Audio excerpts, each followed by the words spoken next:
tutti, tutte e tutto e benvenuti in una nuova puntata di RECTALK. Oggi siamo qui con Jivebomb, è un'intervista un po' particolare in vista del Venezia Hardcore. Hi guys, welcome to Venezia Hardcore, welcome to Recout and welcome to CS Rivolta.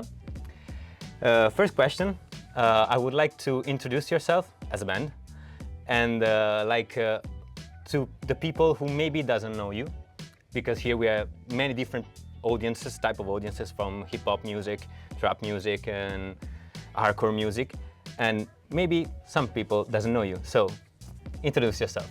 I'm David, I play guitar. Yeah, perfect. I'm Ethan, I play bass guitar. I'm Kat, I sing. I'm Harper, I also play guitar. I'm Ben and I play the drums. We play hardcore punk. Okay, easy peasy. Easy. So, okay, next question is about this space. This space is Recout. It's a studio that opened up like 2 years ago inside this Centro Sociale. And it's a space we created this space for the people who cannot afford the normal studio recording stuff and all the prices that here are very high. And also, for example, to create community around this place, around music, and around people who likes music and who likes to play music. Here we made a lot of events on Wednesday usually, yeah, also on Friday this year. And it's been 2 years, and this kind of studio is growing and growing, and the community is getting bigger and bigger. Even the crew here, we started in 2 people, and now we are like 15, 20 people working here. And it's a very special place because it aggregates a lot of people that want to stay together, want to hear music, want to play music, and want to create connection around music and around art in general. And I would like to know if there was, for you, some kind of space like this where you came from. If this kind of place helped you in your career. And yeah, you have the mic, so Hello. no, you can pass it on, no problem. Yeah, You can pass it Go on. ahead.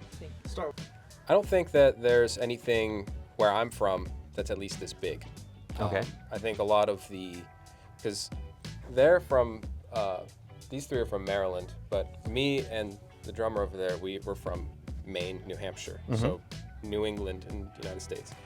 And up there, at least for me, I know that there was a couple spaces before I was going to shows that there were things happening, but there were many collective spaces in which shows would happen.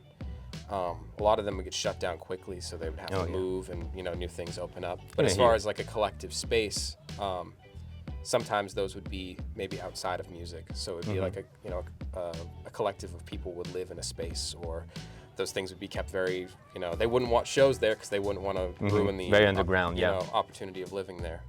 But a couple spaces for me is a space called Squash Warehouse in the center of Maine, which is really just a garage, but a lot of shows there kind of helped me grow and really understand music and find a community there. That was a big one for me. And then there was also like a group of people living nearby me that I learned were all living on one big property, and they would come have me there and would watch movies and hang out and cook out and stuff like that. But that's at least me for Maine. Yep. In Baltimore, there's been some bigger art spaces that serve as studios or kind of venues or bigger spaces, but a lot of the times those places come with a lot of drama and problems, and they've never been purely focused towards hardcore or punk, or it's kind of comes with like the territory of art schools in Baltimore, which isn't the best most of the time. So usually these kind of DIY spaces take the form of smaller spaces, either just one venue or... So for me growing up, there were a lot of house venues, and we would record demos just in the basement or stuff like that. And historically, there was a spot in Baltimore called what was it called? Art Space. Charm City Art Space. Okay. And that was very formative for the Baltimore hardcore scene. And but that was right before my time, because we're all pretty young. So that kind of ended around 2016, 2017-ish. Yeah, probably 2015. So I think Mindset played the last show there. So yeah, that ended around 2015. So I was like 14 years old. Okay. So I was like right before, but that laid the groundwork for a lot of that stuff. So he made a base like to grow it's up. Yeah. very very important and historic to. Okay. Yeah, but nothing on this level. This is very cool. Thank you. We tried to make it cool. Yeah. Like, walking in and seeing how everything was laid out, it's really. Thank you. Really cool. It's like perfect for a fest. And yeah. Yeah. We made here like a live out. We call it live out. It's the event we made on Wednesday. We made a hardcore live out. We were like 40 people inside here and a band playing hardcore music, Confine. And they were stage diving like over there. Yeah, it was totally crazy. Yeah. Okay, next question is about today. You're here in Venezia Hardcore. You're here in Venice. I don't know if it's your first time or not. It is. Okay, perfect. How do you feel it about coming here to the biggest hardcore festival in Italy? I feel great. This is really cool. I mean, I think everything from how accommodating everybody has been to us when we really don't deserve it has been really incredible. Yeah. This is the most accommodating thing we've ever had, probably ever, as far as music goes. And then coming here to this space. It's recorded, you know, so it's gonna be like public. Yeah, you can do whatever. Perfect. Yeah, you can. Yeah. Coming here to a space where there's 2 proper sized rooms for a fest, where you have 2 great stages and spaces, a room full of awesome distro with really great selections of stuff that we are having a hard time not buying. You know, food, and everybody here is, you know, wearing shirts I like to see people wearing. Yeah. Sometimes, like, we go to fests, we see shirts we don't like so much, you know? Here is pretty cool. Yeah, so far, I mean, we got here around 8:30 tonight, and, you know, we flew in yesterday, and I think so far from what we've seen, it's been really great. We haven't caught too much music yet. Yeah, let's wait. We have tomorrow also. So, but so far, this is really cool. Nice. Do you want to add something? We did all of our touristy stuff today. We got up early. Yeah. And we're on the island and did all of that, which was really fun. But I think up until we got here, we haven't seen any like alternative people. Yeah. And it's really, I just want to emphasize, very awesome how like diverse every style of like band and people and stuff are here, because like again, it's been a really great time this whole time, but upon getting here, I was like, we were all like, I wonder if we'll see someone going to the show, the festival, and then as we got closer to the festival, we're like, okay, our people are here. Definitely, yeah. So Yeah, I mean, I just think it's cool that you guys are like making a place for people to be at, and especially when you go to kind of the touristy area of town, and you're like, you don't see any of that stuff alive, you know, and like to walk in here and just like see an abundance of it is like really cool, and I think like every area needs that. It's like, you know, huge for young people and artists and like all the people involved in this, you know. It's just the accomplishment of that is just so cool. It's really awesome to see for sure. Thank you. I think that a lot of times with hardcore fests, there is this like a pool of 100 bands that will all headline or play in like the middle zone, and they just move all of those bands around all over the place. So every fest is essentially the same, and then there's like 3 local bands on it. But here feels very like representative of the scene here, and I think that's really important, and I think that makes it way cooler. Thank you. Not that any of those bands on the fest circuit are bad by any means, and I love watching them, but it's way cooler to go really far. We're very far away from home and get to actually have a taste of what the local scene is like, and not just see bands from where we're flew from. Yeah. You know? Okay, last question is about what kind of records or album could be like the Bible of your kind of music, of hardcore music. I mean, if someone have to approach this kind of music, what kind of records do you suggest to them? Well, I think this is a very loaded question.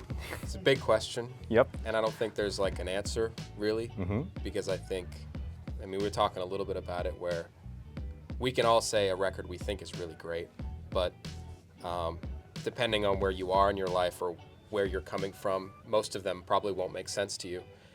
And I think that if you see something that looks interesting, you should listen to it. If you don't like it, listen to it in a couple years. And I think that's maybe the most important thing when it comes to aggressive music or hardcore music or metal or whatever it is. I think one record that everybody should listen to is Integrity, Systems Overload. I think that's one of the best hardcore records of all time, but I didn't like it when I first heard it. So, so maybe that's not a good answer. But if you don't like it, you should keep listening to it. And maybe you'll figure it out eventually. Yeah. I think Satisfaction by Hatebreed is the one for me. Okay. My knee-jerk answer is so typical, and it's Start Today by Gorilla Biscuits, but that genuinely is one of the first records, first bands that I remember seeing videos of online when I was in middle school and being like, I'm never gonna get to see them, like I wasn't around. I have seen them. But that, or I feel like that's like happy hardcore. So maybe like, I think In the Eyes of the Lord is pretty perfect front to back by 100 Demons. That's not as happy. It's actually very not happy. But maybe if the Gorilla Biscuits record doesn't work, the other one might. Without thinking about it too hard, probably Behind the Realms of Madness by Sacrilege for me. I love that record. But that's also, like David was saying, I didn't like that when I first heard it. I was like, this sounds terrible. It's the best record of all time. But yeah, you just have to like figure out what you do and you don't like about things. Do you like when it goes fast? Do you like when it goes slow? That's like the basic, the most easy, and then go from there, I think. But yeah, Behind the Realms of Madness by Sacrilege for me. I think that's, I don't know. Oh, and Downsided EP by No Comment. Listen to that. Yeah, No Comment's a great answer. I was thinking definitely in more of that fast, old school power violence realm. Any old Extortion record, definitely. That stuff is such a good mix of fast and slow, and it's got some good hardcore roots to it. And I grew up listening to like old Spaz records, and like that's some of the stuff that really got me into fast and slow music and got me kind of locked into hardcore music, because I grew up listening to punk and like a lot of just like D-beat music. So once I started getting into power violence, that was kind of the doorway for me into finding more hardcore records and having more of a taste for breakdowns and stuff like that. I want to say one more thing because you guys all went, and then now I've thought about things. Give you time to think. One of the records that really, as a child, that I got into that really changed everything was Disrupt Unrest. Okay.